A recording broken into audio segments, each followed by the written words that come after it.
Freedom is the right to tell what they do not want to hear.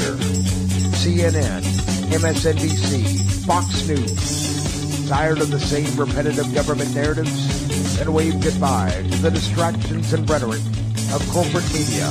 For this is Anti-Media Radio. But I want to get the language right. The big government is in trouble. You're all a bunch of slaves! Bunch of slaves! What we need in the United States is not violence and lawlessness, but is love and wisdom and compassion toward one another. What's your definition of media? And now, here's your host, S.M. Gibson.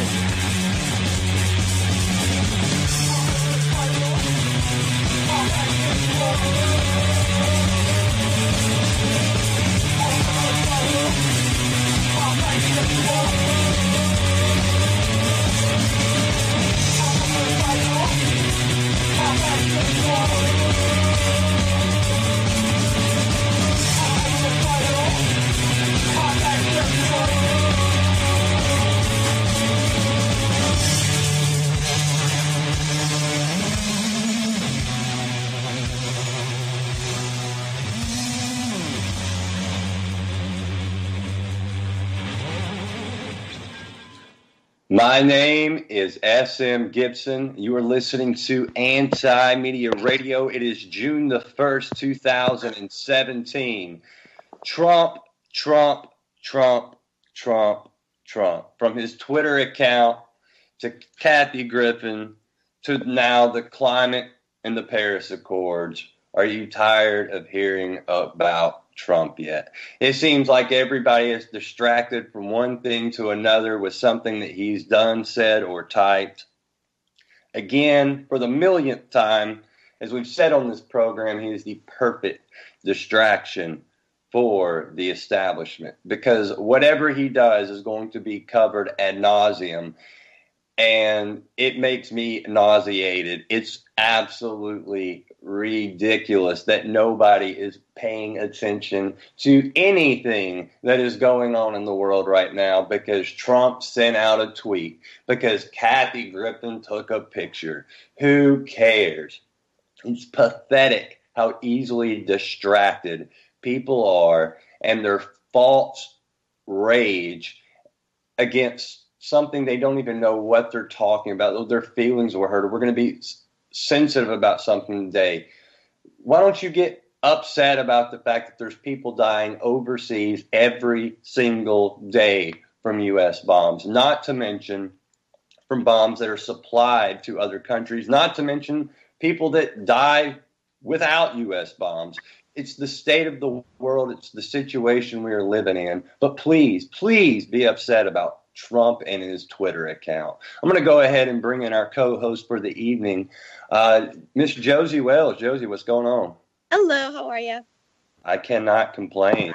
How's life been treating you? I'm good. Same old, busy as usual. Heard that. And the man himself, Mr. Shannon Madden. Shannon, what is up? What is going on? You know, I'm kind of a little surprised you didn't bring up the Trump's son, his 11-year-old son, seeing this image on television and being traumatized forever. I'm traumatized, so it's not about that picture. I'm just traumatized in general because of the absurdity of all of it. Yeah, traumatized by possible, I don't know, war with Iran. You know, that's something well, we could all they've been really spewing upset about. And that's what really pisses me off. Everybody's pissed off about Trump, or they're pissed off at people who are against Trump, or this, that, and the other. And again, you just pointed it out. He is the absolute perfect smokescreen for them to go ahead and roll their agenda on through, and which is exactly what we're seeing. We're seeing a bunch of distraction, a bunch of just nonsensical talking points. The whole Kathy Griffin thing is ridiculous. First off, I didn't even know Kathy Griffin was alive until this picture came out. I really honestly haven't kept vacationing down in Florida somewhere, and living the good life. You know, she's been at it for quite some time now. I didn't even know she had a career. I'm being serious. And now we're talking about Kathy Griffin again. Yay. Well, And, yeah. So whoever's idea it was to take that picture, I guess to reignite her career or whatever the case may be, certainly did an outstanding job, because here we are all talking about Kathy Griffin for better or for worse. Yay. Well, I'm going to do my best not to. What I do want to talk about is quite a few of the stories that aren't being discussed amidst all the just ridiculousness of the world that we live in. Yeah, some actual real news, some like really life-changing stuff happening around the world that does not involve, doesn't involve Kathy Griffin and a stupid picture.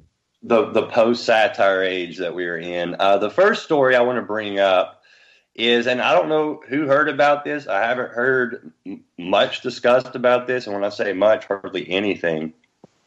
But this week, Exxon signed a deal with Saudi Arabia, and Rex Tillerson, the Secretary of State, was present for it. Of course, he's the former CEO of Exxon, which supposedly he wasn't going to have any more dealings with them. But yeah, right now the story is up on the front page of the antimedia.org in the right-hand column under Our News. It's actually a story written in the fifth column, news.com. I just read a little bit of the first paragraph here. In a glaring conflict of interest, Rex Tillerson, current U.S. Secretary of State and former Exxon CEO, was present in Saudi Arabia for the signing of a major agreement between Exxon and the state-owned Saudi Basic Industries Corporation. Thanks to Exxon's own press release, we know that the Exxon CEO, Darren Woods, was in Saudi Arabia for the annual Saudi-U.S. CEO Forum. And it goes on to say how they have signed a deal with the Gulf Coast Growth Ventures project in Texas, $10 billion petrochemical complex near Corpus Christi, yada, yada, yada, money exchanging hands, all same old, same old. And this is really just to kind of reiterate how much I talk about that we are in complete bed with Saudi Arabia. I know people get sick of me talking about that, but nobody's listening. So I'm just going to continue talking about it.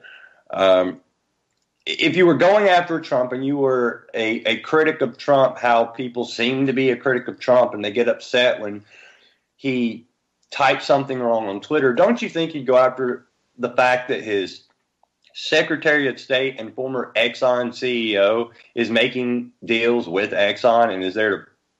Do you think that would be a bigger deal than a tweet? I mean, that's just me.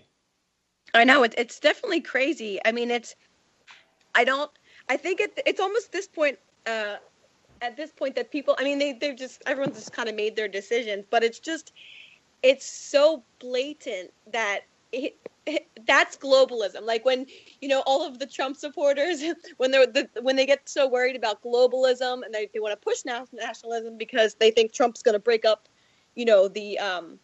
the New World Order, that's exactly what Rex Tillerson is over there, cementing. He's actually just pushing that further and making it. It's just crazy to me that they're not even trying to hide it, and no one's really raising any red flags.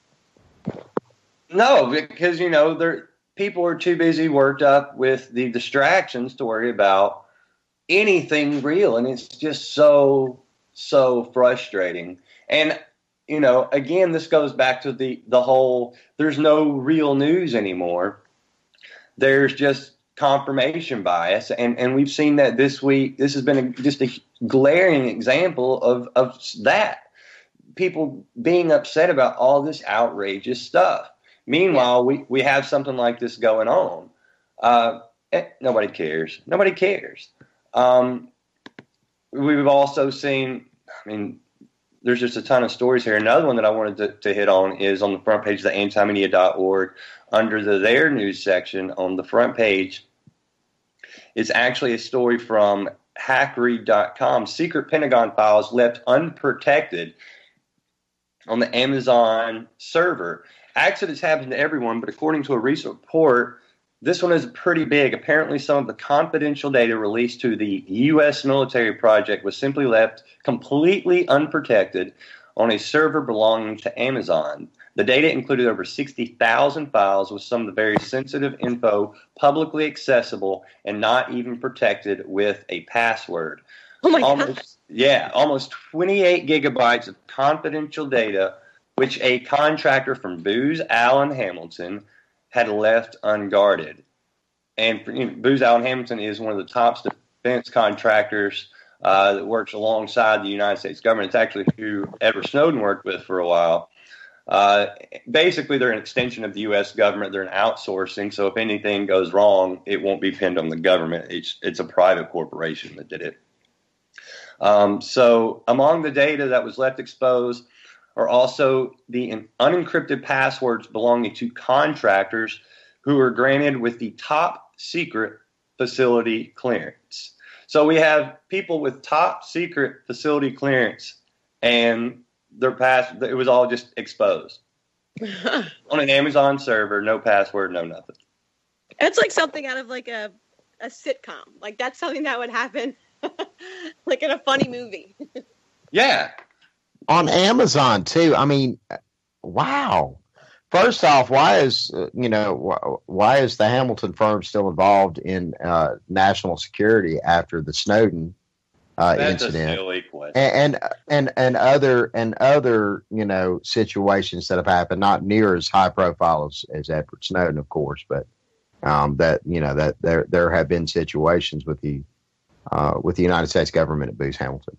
I don't get it, first off. And then, now we're talking about, classified government documents on Amazon, where you can go buy pantyhose and condoms and books right now.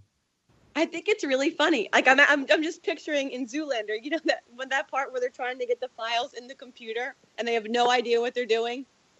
And they throw the computer and like the files are in the computer. Like they're just complete doofuses. They're completely incompetent. I think it's really funny. I like Bill Murray in Stripes, that's kind of, Post satire doesn't even cover that. It's really great. I think it's great. I think a lot of the things that are happening, like people being outraged, and what a lot of people don't realize is that I think it's good that a lot of people are getting mad. I mean, it could, because, the more people I see posting, I've actually just I would say it was last week I saw, it was two people who previously were supporting Trump, and they were talking about how he's just doing the same things that all of the other presidents have done. I think people are starting to now, I think it helps that when people get mad, when the liberals get outraged, and then, the Trump supporters come in with, oh, well, Obama did it. I'm like, at some point, these people are going to have to, like, these dots are getting closer and closer. At some point, they're going to have to connect them. Like, it's right in front of their faces. I think it's a good thing. Well, and I have to throw this out there too, again, with Trump, because Trump supporters have been very, very quiet on social media, at least in my circles anyways. The loud talk of all of this change and progress and this, that, and the other has definitely quieted down quite a bit. That you mentioned the whole thing about Obama, there was absolutely no outrage whatsoever when Obama was being hung in effigy in 2009 and all the massive protests and, angry rednecks marching in the streets talking about, there were people outraged at that because absolutely. There were people mad about that. But not to the level that we're seeing right now. It's just one side pointing at the other. That's all it is. The left, and that's all it's ever been, man. I mean, really, that's kind of my whole point about this. It's all, and again, it's just a silly talking point, a distraction above all. A massive, huge distraction about nothing. I mean, really about nothing. I think the edited Beatles album cover was way worse. Yeah. Those were babies. I mean, come on. But, so Booz Allen Hamilton, by the way, is saying that the files that were left unprotected are now secured and that a complete investigation is being carried out, of course. Obviously. So far, guess what? Shock. They claim they have found no evidence of any classified data being compromised. Who discovered it? Like, how did they find out that the information was left? Somebody probably got drunk one night and Googled government secrets, and bam, there were some for sale on Amazon for $49.95. Oh, wait, someone was selling them? No, I'm being facetious. I mean, we're talking about Amazon here. I mean, everybody that I know practically shops on Amazon, right. Which is pretty much what they're famous for these days. So the fact that it was found on Amazon or somewhere in the Amazon network is that's hilarious to me. They were discovered by a guy named Chris Vickery, who is with UpGuard. He's a cyber risk analyst. The server in question mostly contained files that are public, so finding this must have been quite a shock, especially since the servers used by the U.S. government are always kept on a separate space, which is known as GovCloud. GovCloud is also protected heavily by both physical and digital security protocols. So it was discovered a week ago by a cyber risk analyst. How about that? Mm-hmm. Because you wonder how long it was left, accessible to the public. That's interesting. I still think it's really funny because the government, the government's really incompetent. And I think it's kind of funny. They are. I don't know, real quick though, if y'all have watched House of Cards new seasons on this. Oh man, yeah, it's a good one. This will spoil nothing for anybody, but just dealing with something that's conspiratorial, they asked one of the people in the show about like quote unquote conspiracy, and of course the answer is, and this is a real life answer you get, the government A is not that powerful and they're too incompetent. And while I think that's 1,000% true, and I think that's a double-edged sword too, because I think that is sometimes used as an excuse, while at the same time they are completely incompetent. Like they use it when it benefits. Like if there's an actual terrorist attack, I assume it'll be covered up as incompetence. And if they accidentally mess something up, I assume they'll pretend it's a terrorist attack. I'm just kind of like, whatever they say is the opposite. Right, yeah, completely. Yeah, pretty much. They use it when it's, to their benefit. Right. But another story I wanted to hit on real quick. Let's see here. 200 Iraqi civilians, jumping ship a little bit, but of course, mainstream corporate media is not going to cover any of this. 200 Iraqi civilians killed in Mosul airstrikes. Reports of civilian deaths in U.S. airstrikes in western Mosul appear to be once again soaring out of control, as indications of just over a dozen civilians slain has turned into a flurry of airstrikes targeting ISIS-held neighborhoods. While at least some of these civilians were killed in U.S. coalition airstrikes, there are also reports of a significant Iraqi Air Force presence over the area. Right now, the reports are coming in that it was around 200 civilians that were killed. And I don't know about y'all if you have noticed, and we've talked about it a little bit on the show, but the civilian deaths are just going up and up and up. Right, it's the separate airstrike than the 100 March? Yes, okay. This is different. So it's 300. Oh, it's more than that. If I sat here... I mean, just between those two. Oh, yeah. The other... it seems like weekly we talk about the Syrian airstrikes that are taking civilian lives. And again, I have to point this out. Anytime we bring up a story like this, we're talking about civilians, not soldiers, not members of ISIS, normal, everyday, average folk, just like the three of us. Yeah. I want to give everybody a little secret here. If you want to go to the antimedia.org and you can use the search bar and type in search words, and you can...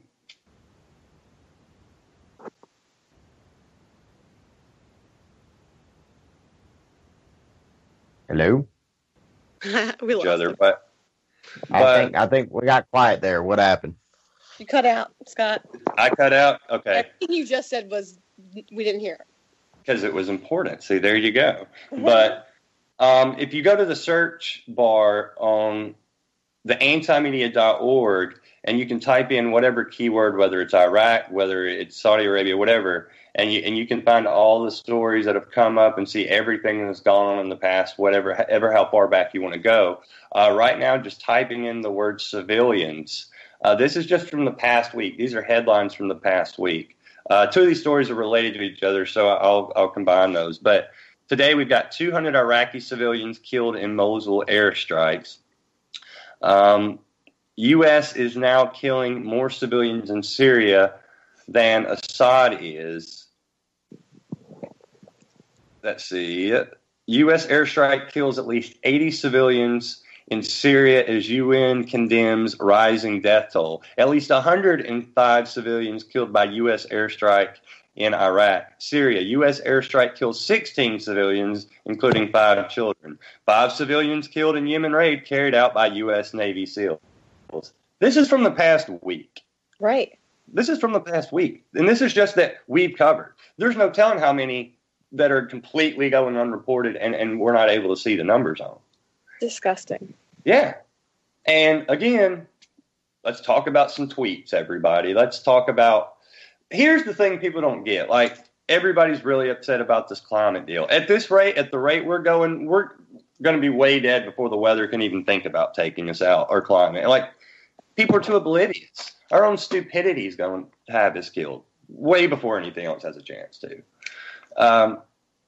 But people are so, and I don't know if the word's stubborn, but they're so entrenched in their own belief system that they, of course, they're right. And it's this false moral high ground, the pseudo-intellectualism that they stand on, whether it's the right or the left, and they think they know everything, and they just fall down these rabbit holes, I suppose is what you can call it, but they're holes, all right, and they've intentionally been dug for people to step in so they can't get their head above ground to see what's actually going on in the world.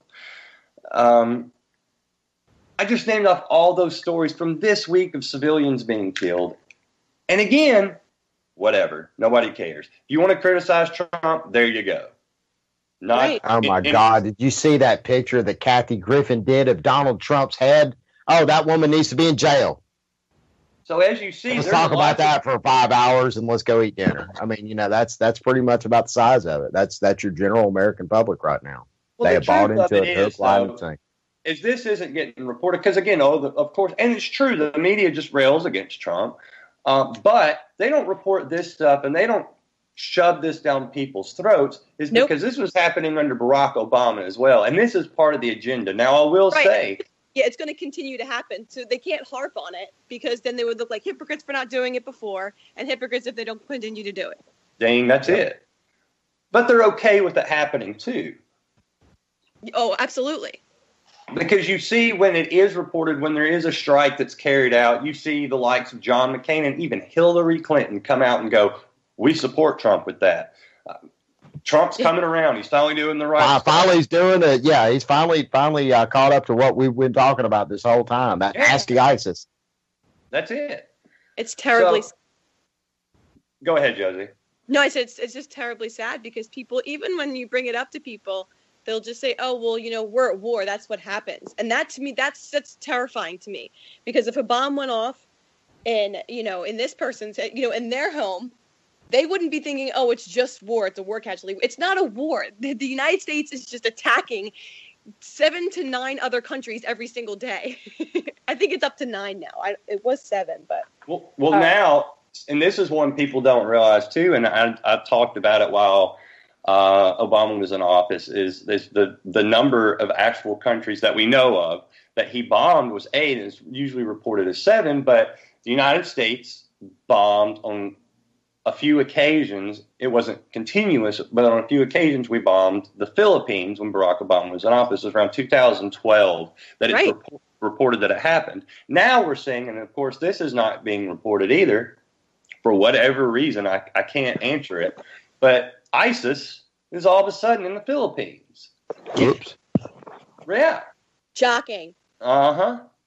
And where did they all get? If the United States killed 70,000 members of ISIS, where did these ISIS members come from? Where? I don't understand it. Well, and I hear in my head right now, Justin King screaming. Justin King is screaming at the radio saying, blow back. And, absolutely, there is some of that is at play as far as new recruits go. I was just joking because the numbers that came out were over more than double what what U.S. military had estimated ISIS members, the number that they gave the public. But how many other people have we killed in this campaign other tn ISIS that had nothing to do with ISIS or nothing to do with any of this tomfoolery to begin with? Tens of thousands, probably. I mean, definitely over 100,000. I'm probably upwards of hundreds of thousands since So I'm trying to see who the aggressor is here because I'm trying to remember that ISIS attack we had here in America. When was that? When was that? I can't remember. It depends on who you're asking. Because look, and something that should bring this home for people, and I'll be the first person to tell you because people that know me knows for whatever reason I've always kept up with British politics and just stuff that goes on in Britain. By the way, there's an election coming up. That's kind of entertaining. It's nowhere near as entertaining as the one we had. But what the attack that we just saw in Manchester, that was vile what happened. But that should remind people that what's going on in the Middle East. There were 22 people killed in that attack. And yes, it was targeted at children. But the list I just read off of civilian deaths, okay? People need to realize that is going on in the Middle East every single day. There's innocent people being killed, and it's being shrugged off by the people that's doing it as, well, we were trying to help them. Well, sorry, whoops, accident. And that's like, and people just can't fathom why there would be an attack. We live in a world where people, it's an eye for an eye. That's how people exist, whether it's right or wrong. And in my opinion, it's clearly wrong. Because this is what we get. It's just going back and forth. But people can't seem to get that through their head. Right. Well, and that's the thing. It's innocent people. It's innocent people that are dying. It's not like ISIS is targeting the right people. I wouldn't even say the right people. That's horrible. But ISIS isn't targeting, the people who are targeting them. Like the United States government is going after that. If that's they're after innocent people. So like this situation all around is horrific. Like it's just, but people aren't, if someone's mad at the United States government for bombing innocent people, then people automatically assume that they're okay with Americans dying. And like, where does that come from? It's not like that. ISIS is disgusting and despicable and horrible. And so is the United States foreign policy. Like both of those things are horrific, and that it's possible to think it's actually way more rational to think that way than to harp on one attack over another. Well, people think especially with stuff like this, they think with emotion and they don't think rationally. It's designed that way. I mean, the fear is pushed on people. Absolutely, it's just it's so sad and it's so horrible. And we get to a point where it's like, what do we do? What do we even do about it? We can't even get people to perceive this properly, because in order to fix a problem, it has to be identified appropriately. And we're not even there yet. Well, it is kind of identified at points when it benefits the agenda. And go back to 2008 and then look at what we just had in the election. Barack Obama, we're tired of this war. We're going to clean it up. When it benefits somebody, they'll talk about it. Trump talked about it. We're going to stop policing. We're going to stop doing this, yada, yada, yada. And here we are again. So it'll be brought up when it's beneficial. But when it actually comes to practice and once these people get in power, then they start shoving the fear down people's throats, or they just totally ignore it. Because right now, most of this is just going totally ignored, as did what happened under Obama.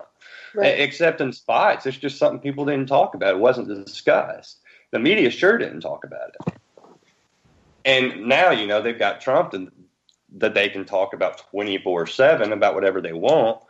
And, it's not even a factor.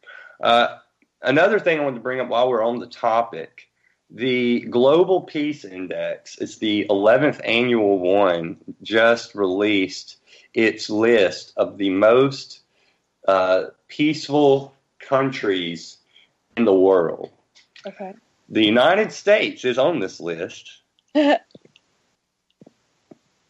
want you to guess where they fall on this list. I'll go ahead and tell you this. Most U.S. allies are in the top 20 of the index, including Canada, Japan, Australia, Ireland, and Germany. The United Kingdom is number 41 on the list. So, where do you believe the United States would fall on the Global Peace Index? I don't know, 5? 5. What do you say, Shannon? I don't know, 3. 114. Oh, okay. That's there we go. Yeah, that's true. That's not fake news. That's real news right there. Yeah, I thought it was in the top 20. I was like, that's funny. Yeah, that makes more sense. I mean, they're the 114th most peaceful country in the world. They fell 11 places from last year. Armenia and Rwanda are just in front of America on the list. Wow. El Salvador and China follow. Wow. Iceland is at the top of the list, which is a spot they've held since 2008. Is joined at the top of the index by New Zealand, Portugal, Austria, and Denmark. There was also very little change at the bottom of the index. Syria remains dead last, followed by Afghanistan, Iraq, South Sudan, and Yemen. Ironically, the United States is in all of those countries. Yeah. But 114th, that to me is a pretty big headline that, of course, is not being talked about. But why would they? That's not exactly some PR for them. Well, and at the same time, you tell that to some people, particularly your folks on the right side of the aisle, and they're going to puff their chest up with that one. Yeah, that's right, because we're kicking ass and taking names. But what about the right? Outside of certain people, there is a certain part of the Republican Party, and look, it's completely wrong, and I completely disagree with it, but I at least respect the fact that they're just like, yeah, we're for war. Like people like John McCain, like he makes no bones about what he believes in. It's crazy. Maverick. Yeah, he should be in a mental institution, but Dick Cheney, John McCain, they just like bomb everything. But Dick Cheney does because he's making money off of it, hand over fist. That just supported Trump that are like, yeah, we are tired of police in the world. We are tired of doing this. And then, they just kind of put their head down and act like they don't hear stuff like this. Most of them don't, to be fair. But if they did hear it, they just shrug and be like, hey, well, what are you going to do? He's better than Hillary. Did you want Hillary? That's what you'd hear. Why won't she just go away? Yeah, she's come out of her coffin this week, and she's still blaming everything under the sun for her loss. Isn't she? She's an activist now, right? I don't know what she does. Yeah. She's an activist citizen. She can't even say that right. She's like, I'm going to be an activist citizen. Who says that? Look. Hillary Clinton. We're getting a way more entertaining show with Trump winning. I'll say that. Because we were clearly screwed either way, and this is way more entertaining. But at the same time, though, the same horror show still exists. And the things that we're sitting here complaining about, the actual legitimate concerns we have with the Trump administration, not just a bunch of rhetoric and talking points. I think the global headlines would be exactly the same. Exactly the same. Civilian body count, ISIS, terror, warplanes left and right. And, of course, very extremely strained relations with Russia. We have that now, but I don't think we have that in the way that it's being advertised because Trump is still in talks and negotiations with Russia. Some people feel that that's for the worse because secrets are being exchanged and so on and so forth and this, that, and the other. I don't know what exactly. I mean, have we got to the bottom of what secrets he supposedly spilt that were so detrimental to our national security? No, because there are none. Exactly. It was something told to him in a meeting. He repeated it, thinking it was safe for them to know about it, and then all of a sudden it became a big issue about absolutely nothing. Of course, nobody's going to say what the secrets were because they're secrets, right? Right. Well, it's politics, and it's a story that was invented to help her get elected. It didn't work, so they wanted to attack him. And I'm talking about the most recent round of Trump running his mouth to people that he's not supposed to run his mouth to. Blah blah blah blah. Exactly. I mean, first off, we knew Trump was going to run his mouth, and that's why a lot of people voted him in. The few people that didn't vote him in just because he wasn't Hillary Clinton. And nobody else really stood any kind of chance whatsoever because we live in the two-party paradigm. Oh, well, of course. I mean, I feel like I need a shower now. I still believe it was set up for Rubio to win at the beginning, but Lil Marco got crushed. But yeah, he did. That's the nature of the beast that we've become. Crushed by the big, beautiful hands. We're in that much of a world of theater now. And the crazier you get, as long as you, what's the old saying? It's 90% of how you say it and 10% of, we're experiencing that day, every single day. It doesn't matter what's said anymore. It's just a bunch of nonsense. And the thing that's frustrating I think the most frustrating part of it, it's not even the politicians saying this stuff. It's not the stuff that's being reported on the news at this point. I expect that. I'm used to that. It just is what it is, sadly. Yeah. But it's the fact that there's still so many people out there, and they believe it. And you know, doing what we do and being around the people that I think we're all around, you get in this bubble for at times, and you're just like, oh man, maybe people is waking up. And then you like go back out people, and it's just like, you believe what? You think what happened? What's wrong with you? And you find out that that's predominantly how people think. Whether it's Fox News or MSNBC, it just depends on which generation you're talking to. But oh well, and it also depends on which room you happen to be in too. I mean, you know, there again, you know, I do construction work for a living, and I'm on construction sites a lot. Living in the South, deal with a lot of people that are very pro-Trump and are very vocal about it. But now it's gotten to the point where when they're vocal about it, they kind of, it's like they're fixing to tell a dirty racist joke, and they have to look both ways, and then they lean in. I've had that happen so much over the past year. And I, you know, a lot of people, I guess they think it's okay because I do speak with a heavy Southern accent. I'm a white dude.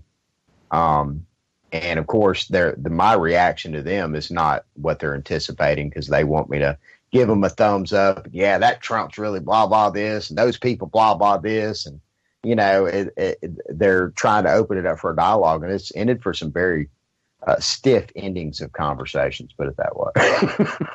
Because, you know, and I've learned to kind of keep my mouth shut as far as, because, you know, I'm a practicing anarchist. Or I prefer the term volunteerist. I love my nap.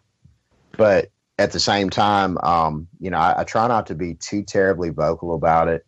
It's almost kind of like religion. You know, you really don't want to push your religion if you happen to have certain religious beliefs. You don't want to push your religion. Oh, it's totally. I think we're totally in an age where people, whether they realize it or not, I don't think most would ever admit it, but it's on the level of religion with people. I mean, squarely on the level. Yeah, you're absolutely right. It has become a new brand of religion. Almost as even more fanatical than just, you know, rooting for a football team, which is kind of what it used to be. You know, people are that intertwined with it emotionally, and they don't even realize it. They don't realize how much it's grabbed a hold of them, and how people react, and how fast they react, and how offended they get at this stuff. You know, but it's weird though, because living in Birmingham, Alabama, which is a very, very, very liberal pocket of Alabama, you know, it's really strange. It just depends on which room you happen to be in, and which conversation, how people start the conversation as to which way it's going to go, and which echo chamber you stumbled in. The only people that I know outside of a few family members here in town, like, they all voted for Hillary, every single one of them. And I know Alabama's clearly predominantly Trump, and it's a red state, but most of the people I know voted for Hillary. I couldn't tell why. And there were quite a few Bernie holdovers too that decided to either go third party. Most started with Bernie. I will say that most of them started with Bernie, but they were converted pretty easily. And pretty much, and the only reason they were converted, and some of them were pretty, you know, following very intently on what the DNC WikiLeaks had to say about the DNC's treatment of Bernie. They didn't want to hear any of it. I told everybody about it. It was pretty much a vote for Hillary was a vote against Trump, and that was the end of it. I really don't like her that much either, but it's, you know, it's between a bad smell and a rotting corpse, and all. You know, well, I think I was an idiot. Every single one said I was an idiot. Everyone said I was wrong. And I don't respect most of these people anyway, and I told them what was going to happen, and then it happened. So nobody knows what's going on. They get wrapped up in their emotions. You cannot view politics with emotions. That's the point of it. That's what propaganda does. If you view it that way, you're going to get led astray so fast. And I don't care what side you're on. It doesn't matter what you believe. If you view it with those eyes, you're going to believe some crazy nonsense, because you're going to start believing what you think is right, what you want to happen. Well, the world's this way. Look, sorry, that's not the way the world is, whatever rose-colored glasses you're viewing it from. This is a cold place, and people lie every single day, and they'll do whatever they have to do to continue to gain more power. Period. That's what politics is. And again, you referenced House of Cards earlier, and of course, later on in the season, I'm going to try not to issue any spoilers, but there's the conversation that the president has before the Congress, and pretty much kind of displays exactly how little. No spoilers. I'm not there yet. No spoilers. Just basically, it's just a conversation about how limited the president's powers truly are. Who has the real power in America, and that's definitely not found in the White House at all. I think even Donald Trump's starting to realize that now too. That's kind of why he's been a lot more subdued as of late. Well, speaking of Donald Trump, I want to reference another story that we put up yesterday on the antimedia.org. And I think this is an important one. We're talking about the national security budget for 2018. The most recent figures related to Donald Trump's proposed increase in Pentagon spending, along with cuts at the State Department, show the general national security budget of the United States rising once again, with the 2018 proposal in the ballpark of $1.1 trillion with a T dollars. We're broke. Our country is broke, and they want to spend $1.1 trillion on national security. Yeah. Oh, they want to? No. Let's go ahead and change that here in about, I don't know, however long it's going to take this to go through. Let's go and change that to will. Congress and the House of Representatives are they're all in with this whole Middle East get rid of ISIS and terrorist thing. And of course, you won't hear the corporate puppet masters pulling the puppet strings, making their mouths work just exactly like they're supposed to. It's going to go through. Just go ahead and mark that down, because any vote no is a vote for terror. Let's go ahead and get that. That's going to be the narrative as they're debating this on the floor. And look, and all these Democrats that fight Trump over everything he says, over everything he proposes, over everything he does, you watch. Write it down now. They will keep their mouth shut. They will say nothing. They will go, this is a good idea. We want to stay safe. And they will just pass this through without saying a word. And nobody will ever hear about it. And it'll maybe make a blurb on headline news for 2 seconds to say they talked about it. The end. And the world will keep on spinning, and the bombs will keep on dropping. Hopefully, no. And again, at least they didn't try to hide the fact that it was 1.1 trillion. Instead of just take the however many trillion they want to, and then just kind of quietly explain that they lost it. And then a couple. Happened too. Don't worry. Then a couple buildings fall the next day, but crazy stuff happens. If they're telling us that they want to spend 1.1 trillion, imagine how much they really will. Oh, there's no telling. And again, y'all are saying that this. I know that this deal is quote unquote not quite gone through yet, but you're acting like they're wanting to, or they're going to. That money's. You might as well go and mark that money as spent. More money we don't have. Well, it's their plan to spend that. They have going forward. Yes, absolutely. With both middle fingers up, do something about it if you don't like it. Well, we all know nothing's going to, there's going to be no resistance to it, because the people that are out there protesting Trump don't even realize this kind of stuff's going on. Well, even if, let's say we all got together and agreed that it was a bad idea, how do we stop it? we stop paying taxes. The most effective way to do it is stop paying taxes. No one's going to do that. So ding, ding, ding, ding, ding, ding, ding. I'm going to tell you. Josie's the winner on that one, buddy. I'm going to tell you what I believe the one way. You, of course, have to have a lot of people to do it. I think there is one way to make a difference with the people in Washington. It sounds like, oh, yeah, that wouldn't work. But you have to remember that these people are sociopaths and they're grabbing for power. That's all they care about. They're greedy and they're power hungry. If you have enough people call their offices and say, if you do this, you will not be reelected. And if there's enough people that call in, this is what happened with the war in Syria in 2013 and why they backed off of it, because a lot of people said, don't do it. And they want to stay in power. And they're like, look, we'll lose this one battle to keep where we're at. And that's worth it to them. They'll lose one battle because they know there's another one right over the hill and they'll figure it out. But that's how you can at least back them off in the short term. In the long term, I don't know what you can do because they're going to end up pushing through what they want anyway. And they're going to do it a lot more silently and nobody's going to know about it. And they're going to wait till the anger dies down. And when the anger dies down, they're going to push it through and nobody's going to care anymore and they're going to get what they want anyway. Yeah. I mean, the most effective way is to pull out their means of doing it. The only way to stop them from doing it is to stop giving them money, and no one's going to stop doing that. They don't have wealth. They don't produce wealth. They don't have money without the money they take from other people. You're never going to get, while that's correct, you're never going to get enough people to do that. Oh, never. Absolutely not. I mean, it's not, and I can't see it happening in my lifetime. That's for sure.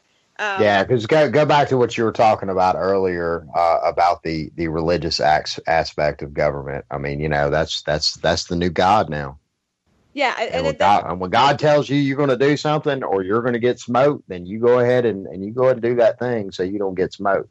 Well, it's understandable. It's not like it's not understandable. It's all anyone's ever lived with. So people, they think, oh, well, we don't pay taxes, and then what happens? And then people are fearful because it is unpredictable and it can be scary and it could be dangerous.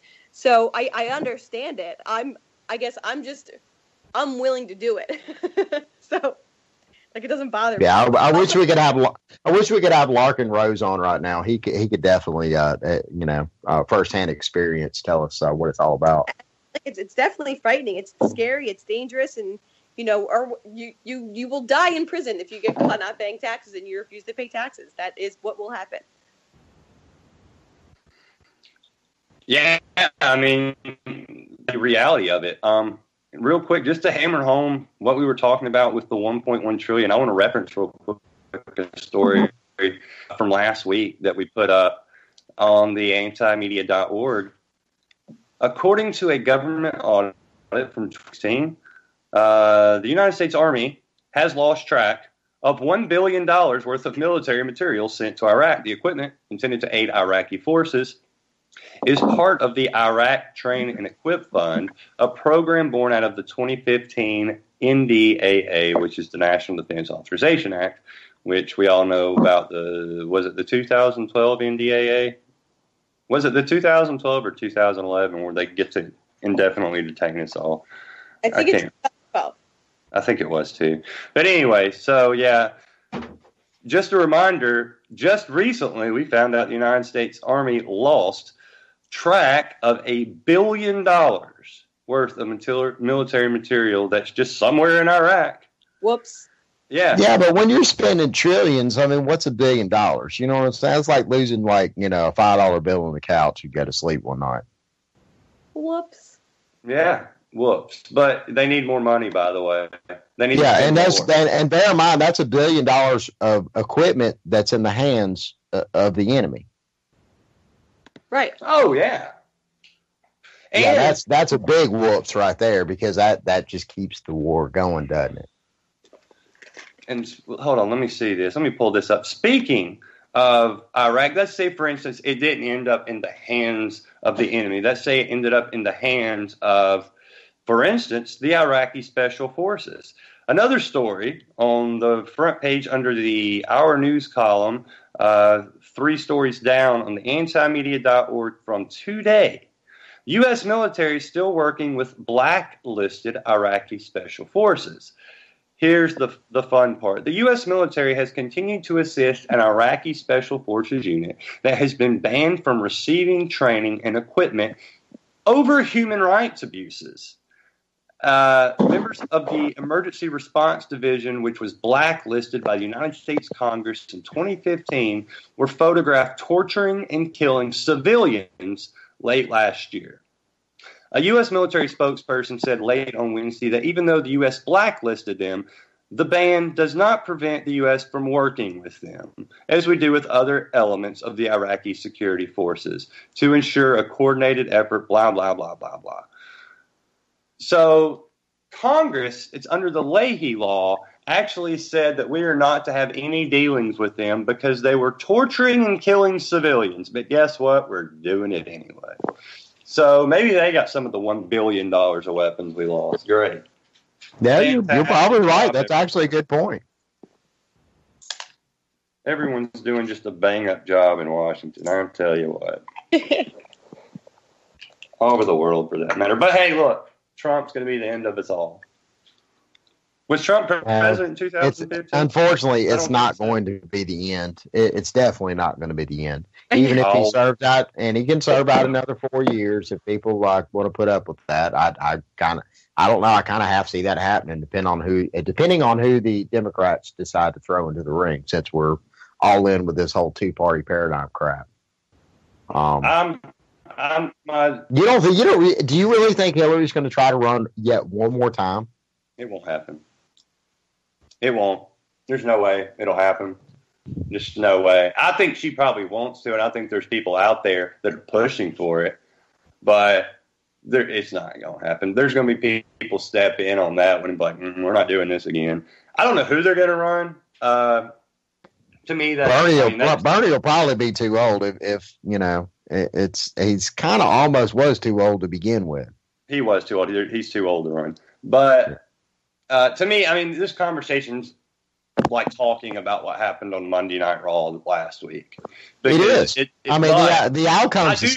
I do find it entertaining. Like I am fascinated with it, but it to me is the exact same thing as talking about Survivor Series.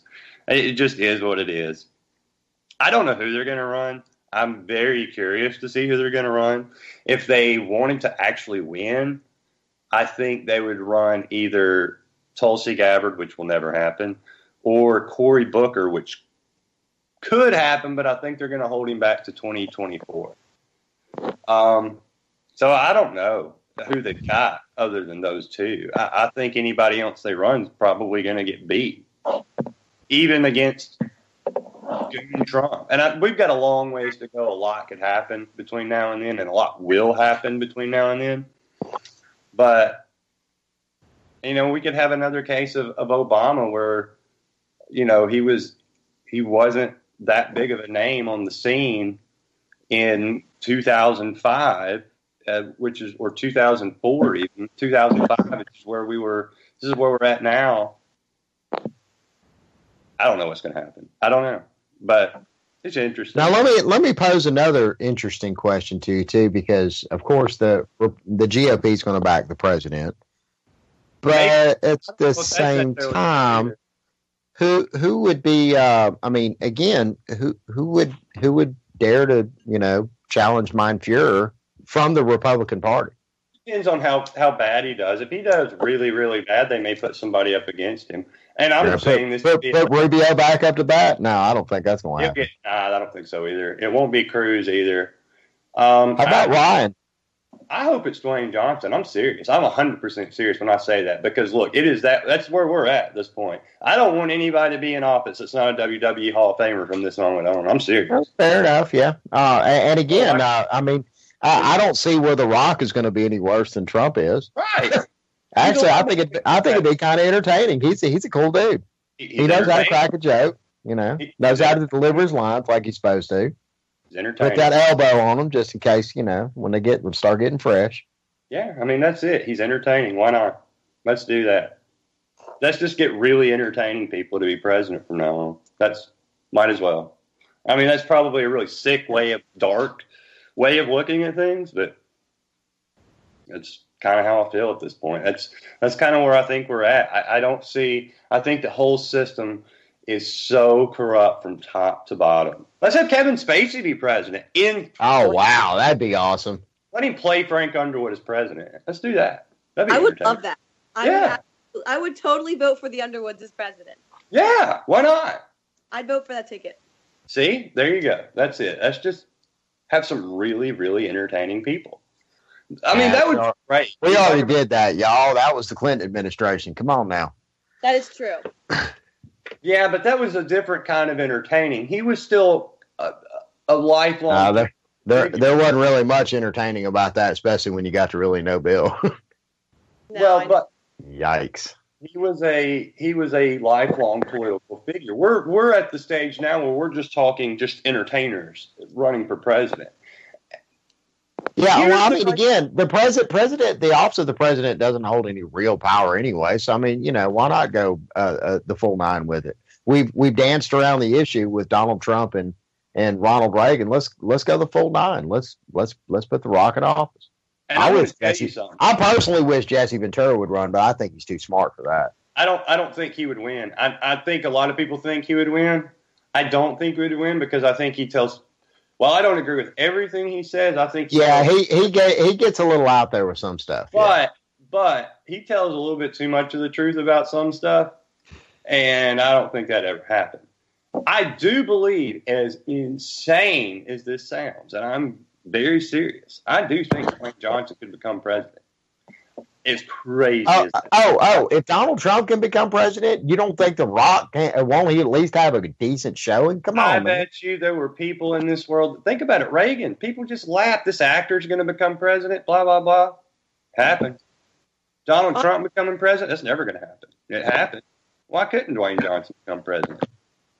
I think he could. I think he could too. That'd be great.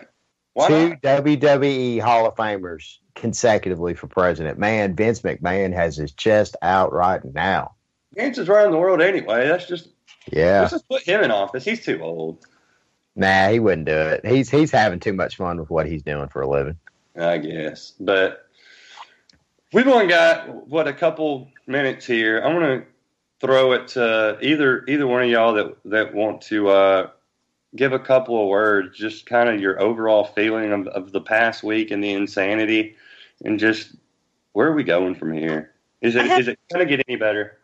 I haven't really been paying attention at all, to be honest. Like I've just what we've been talking about. Everything is pretty much kind of just repeating itself every news cycle. It's just another outrage. Oh yeah. So I don't know. My personal take is that we have less than 100 days till Alabama football, so I'm just kind of trying to hold out till then. So, that and Kathy Griffin should not be a thing anymore. I think we need to ban Kathy Griffin. Okay, what's more offensive, Kathy Griffin or the Trump tweet? What Trump tweet? Yeah, which one? I mean, there's so many to choose from. The one where he misspelled the word. Oh my gosh, I like the memes. Actually, you know what? The first 2 hours of that was great. Everything after that was horrible. Like, it was done. After 2 hours, I was like, all right, that's enough. Yeah, I'm kind of over it. Yeah, he misspelled coverage. He's like, tweeting like he normally does, probably on Ambien or something like that at 2:00 in the morning. On a scale from 1 to 10, what are the chances that was done on purpose? I think he did it by accident, but said, "Fuck it, just leave it." Just it was late. Here's my little tweet for the night. Oh yeah, I gotta appease my Twitter followers real quick before I go to bed, and misspelled the word and went to bed. It didn't even finish the sentence. It wasn't even misspelled. Like it just. Yeah, that was an Ambien text, man. Trust me, I've seen Ambien text before. I've dated a lot of crazy women, so I think he gained from it because he got what he. I agree with you, Josie. I think it was. And it went out accidentally, but I think he left it up because he gained more from it than he lost. Hey, nothing's going to happen to him. It doesn't matter. That's it for us tonight. Jay's going to be up next. Nick will be here on Monday. For Josie, for Shannon, I am SM Gibson, Anti-Media Radio. Out. Go and let it blow through the stereo. I'ma let them know through the stereo. Yo, here we go through the stereo. This is live through the stereo. Go and let it blow through the stereo. I'ma let them know through the stereo. Yo, here we go through the stereo.